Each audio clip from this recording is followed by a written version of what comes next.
Patch 14.9 preview. This is the patch after MSI. Further item changes. Stark's Gage, Eclipse, and Thunder Sky are dominating their slots. After this set of changes, we expect them these items that compete like Black Cleaver, Dazzle Dance, which is getting buffed, to be more viable options on both heavy and light fighters alike. Okay, I mean, Black Cleaver maybe. Dazzle Dance is still horrible.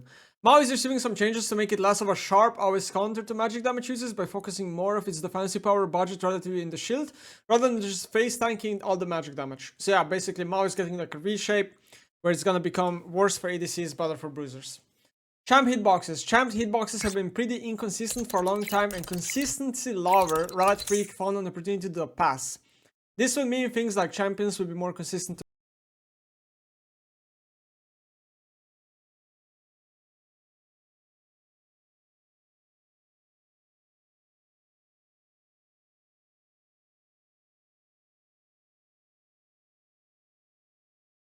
click on. Both click to attack and select champions will more consistently have hitboxes that feel in line with their size.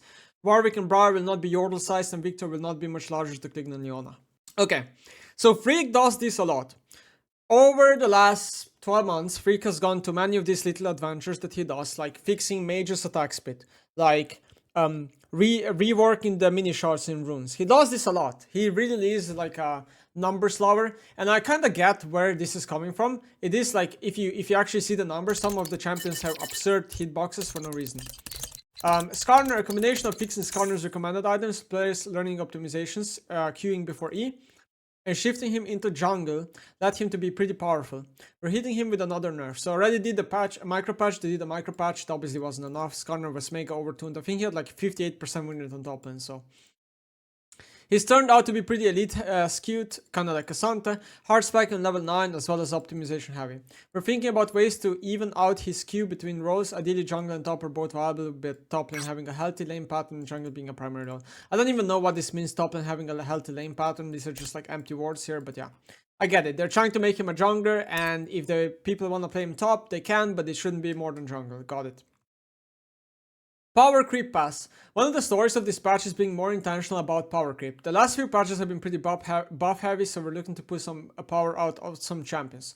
Our general order for this is champions with outsized levels of frustrations for their current power level. Some champions need to be certain levels of frustrating, or they're just not doing their job. Example, a 10% ban rate is probably just not functional as a champion.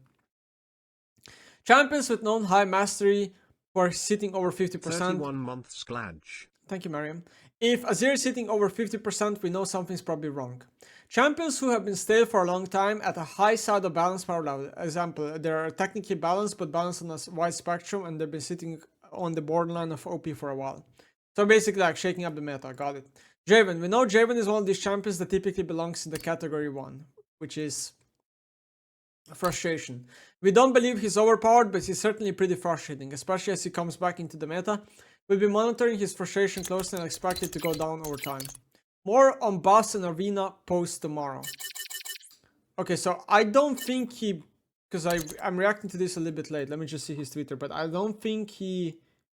Yeah, the detailed patch preview didn't come out yet. So okay.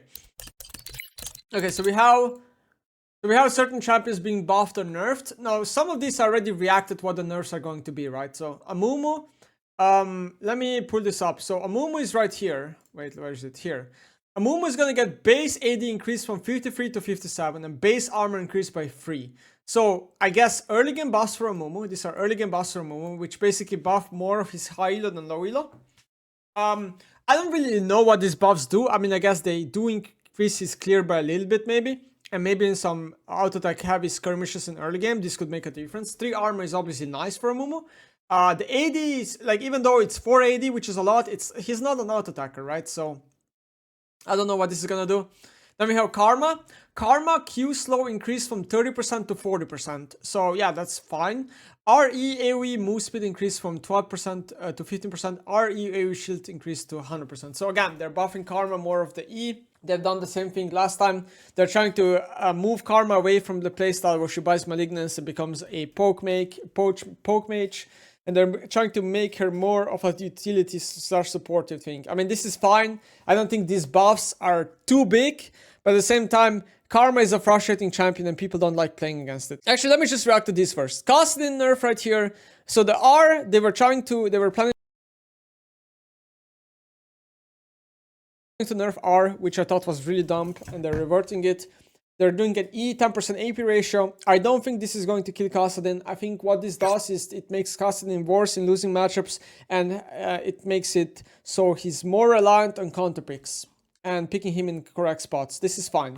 Malzahar buffs. Q mana cost reduced from 80 flat to 80 to 60. E cooldown reduced 15 to 7 to 11 to 7. So only early game buffs for Malzahar. At level 9, he's practically the same champion.